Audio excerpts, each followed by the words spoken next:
भाभी, बीमारी का बहाना बनाकर यूं आराम फरमाना अब बस भी कीजिए। स्नेहा बेटा, लो जरा ये चाय बिस्किट और भीगे बादाम अपनी भाभी को पकड़ा आओ, रेवती जी अपनी बेटी से बोली। स्नेहा ने मुंह बनाते हुए ट्रे पकड़ी और भाभी के कमरे में चली गई। वहां उसने देखा भाभी आराम से बिस्तर पर लेटी हुई भैया से हंस हंस कर बातें कर रही थी। स्नेहा को देखते ही चुप हो गई और बीमार सा चेहरा बना लिया। स्नेहा समझ गई, लेकिन भाई के सामने कुछ बोल ना सकी। माँ, आपने भाभी को कुछ ज़्यादा ही सर पर नहीं चढ़ा लिया है? मैं ससुराल से कुछ दिनों के लिए यहाँ आई कि सबके साथ रह लूँगी, थोड़ा आराम कर लूँगी, लेकिन वो महारानी तो बीमारी का बहाना बनाकर पड़ गई और आप भी बड़े आराम से सब कुछ उनके हाथों में ही पकड़ा रही हैं। बाहर आकर स्नेहा ने सारा गुस्सा रेवती जी पर उतार दिया। बेटा, अब मैं नहीं देखभाल करूँगी उसकी तो और कौन करेगा भला? रेवती जी बोली।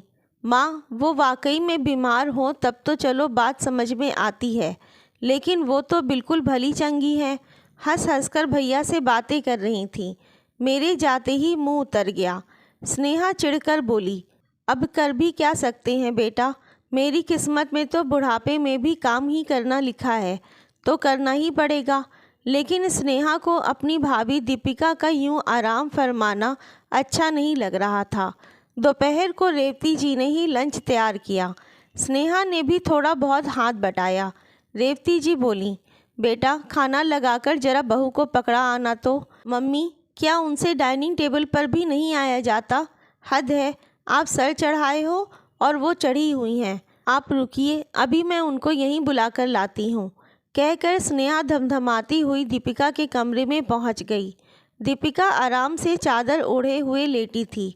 भाभी, लंच तैयार है, चलिए मम्मी बुला रही हैं, वहीं बैठकर खाइए और बीमारी का बहाना बनाकर यूं आराम फरमाना अब बस भी कीजिए। स्नेहा से रहा ना गया और झल्लाते हुए बोल पड़ी। दीपिका ने कोई जवाब नहीं दिया तो स्नेहा का पारा 7वें आसमान पर जा चढ़ा। भाभी, हद होती है बदतमीजी की, आपको तो सुनाई ही नहीं दे रहा। दीदी, सच बात है, हद होती है बदतमीजी की। आप अपनी सास ननद से चाहे जैसे भी बर्ताव कीजिए, लेकिन जब बात आपकी माँ और आपकी आई तो सब सही गलत नज़र आने लगा। दीपिका व्यंग से बोलती हुई उठ बैठी। क्या मतलब है आपका? स्नेहा तिलमिला उठी। मतलब साफ है दीदी, यही तो आप अपनी ससुराल में करते आ रहे हो। 2 साल हो गए आपकी शादी को, लेकिन आपने एक भी दिन अपनी सासू माँ को सुकून का कोई पल नहीं दिया। जब जब आपकी ननद आती हैं, आप फ़ौरन बीमार पड़ जाती हैं। आपने कभी उन्हें प्यार से कुछ बनाकर खिलाया पिलाया? क्यों भूल जाती हैं कि आखिर वो भी तो उसी घर की बेटी हैं?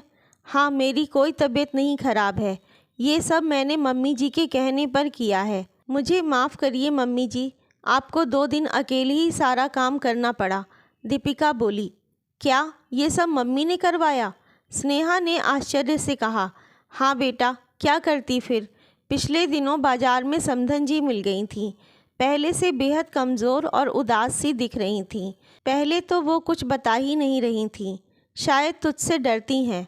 फिर दामाद जी की कसम देने पर उन्होंने तेरा सारा कच्चा चिट्ठा खोल दिया। बेटा, मेरी तो शर्म से आंखें ज़मीन में ही गड़ गईं।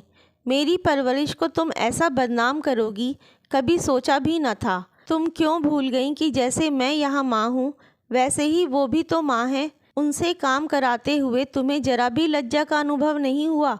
जब मैं तुझसे पूछती थी कि काम क्यों नहीं करती हो, तब तुमने कहा कि सासू माँ नहीं करने देती, उन्हें शायद तुम्हारा काम नहीं पसंद आता। अरे पसंद तो तब आए जब तुम करो। अपनी माँ को काम करते देख पीड़ा हुई, लेकिन ये नहीं सोचा कि तुम्हारी ननद पति ससुर को कितनी पीड़ा होती होगी। बस मम्मी बस, आप दोनों मुझे माफ़ कर दो। आपने वाकई मेरी आंखें खोल दी। मैं कितना अनर्थ कर रही थी, मुझे एहसास ही नहीं था। अब मैं आपको शिकायत का मौका बिल्कुल भी नहीं दूंगी। स्नेहा नज़रें नीचे करके बोली। चलिए इसी बात पर अब मैं आपको आपके पसंदीदा प्याज के पकौड़े बनाकर खिलाती हूँ। दीपिका हंसते हुए बिस्तर से नीचे खड़ी हो गई। दोनों ननद भाभी हंसती हुई किचन की तरफ चल दी। आपको ये कहानी कैसी लगी कमेंट करके ज़रूर बताएं। धन्यवाद।